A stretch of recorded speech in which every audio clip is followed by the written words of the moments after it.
मित्रांनो, एमपीएससी करत असाल तर हा व्हिडिओ नक्की बघा. नुकतंच आयोगानं नोटिफिकेशन जारी केलेलं आहे, ज्यामध्ये एमपीएससी गट ब व गट क पूर्व परीक्षा या दोन परीक्षांच्या नवीन तारखा दिलेल्या आहेत.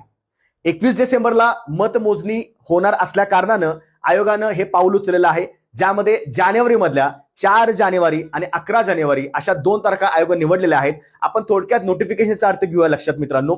बघा, नोटिफिकेशन जर पाहायला गेलं तर महाराष्ट्र गट ब आणि गट क ज्या संयुक्त सेवा पूर्व परीक्षा आहेत, तर लक्षात ठेवायचं यामध्ये पाहायला गेलं तर महाराष्ट्र गट ब ची परीक्षा आहे ती 4 जानेवारीला आयोजित करण्यात येणार आहे. आणि जी गट क सेवा संयुक्त पूर्व परीक्षा आहे, दोन्ही पूर्व परीक्षाच आहेत, पण गट ब असेल तर 4 जानेवारी आणि गट क ही 11 जानेवारीला होणार आहे. त्यामुळं जो सध्या बहुचर्चित आणि बहुप्रतिष्ठित अशा तारखा होता, हा आता विषय या ठिकाणी थांबवण्यात आलेला आहे.